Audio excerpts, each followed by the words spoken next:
y'all doing? I hope everyone is having a fantastic day. I just wanted to jump on here really quickly and have a chat about some natural birth stuff and just why your decisions are for a natural birth. Like, why is it that you want a natural birth and things like that. So we're just going to talk through that a little bit because it's a really important that you know why you are choosing a natural birth. So, I don't know how many are on here. I'll give some people some time to hop on.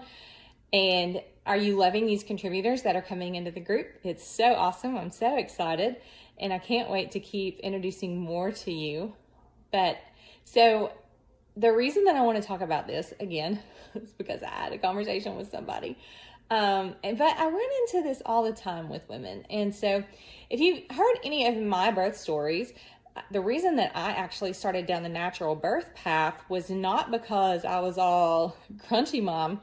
I'm not a crunchy mom. Like, I'm more like a mom whose bag got left open. Like, I'm a little stale, maybe chewy. I don't know. But, so it wasn't that whole train because I'm not that kind of mom, but I chose it originally because I had been diagnosed with multiple sclerosis years ago. And so I didn't want an epidural to interfere with anything to do with my nerves, especially in my legs, because they were what was being affected the most. So I chose natural birth for those reasons. It's also the reason I chose to birth in a hospital for my first and my second as well. But it was not the whole, hey, woman empowerment train that I chose a natural birth.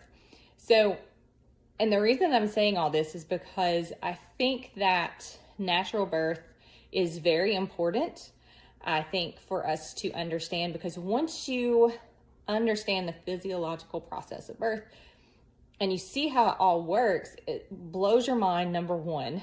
And for me as a believer, I can't separate God from that whole aspect. And it's so mind-blowing at the details of how everything in your body executes at the right time and your hormones are released at the right times.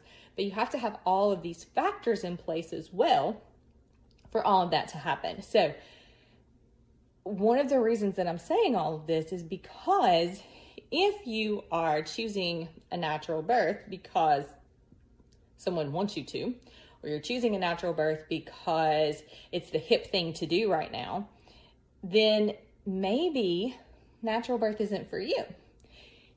If you're choosing natural birth because you've educated yourself and because you know all of the risks of this versus that, then cool, that's awesome, go down that path. But don't do it because, oh, all my friends are doing it and it must be cool and I'm going to do it too. Or, you know, I go to church with all these girls and they read this book and it's really cool and they've all done it and I can too. You know, that's not why you step into the whole natural birth realm. You do it because you are feeling called to it, because you believe in it, and because that is what you have chosen is best for you and your baby. So I really want to put that out there and stress that do I believe natural birth is best? Absolutely. I do. There are also times when medical interventions are necessary.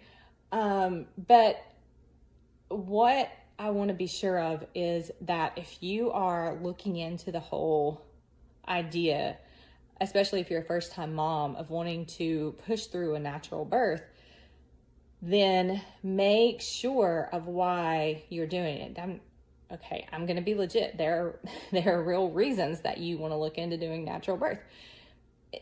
It just is.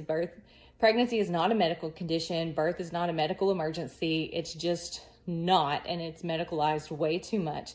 And our processes in our bodies that God created us to go through when we're giving birth, and everything that happens with the baby and on the way out through the vaginal canal, when you study the microbiomes and all of that stuff, like, it all matters. It was all ordained to be that way. But make sure that where you're walking into things at you're walking in the right places and you're doing it for the right reasons. Because if you're doing something for someone else, or you're doing something to impress someone else, or because of someone else's ideas, then you have a skewed view of things, and your personal convictions are gonna be different. And so in the end of it, there will be some kind of trauma if things don't exactly go the way that you would want them to go. And I'm just being real. Like, you really have to put forth the effort to really educate yourself on natural birth and how your body's processes work. All right. Same thing with the home birth. If you don't feel comfortable going for a home birth, then that's not for you, because your body needs to be comfortable in the environment that it's in. All right.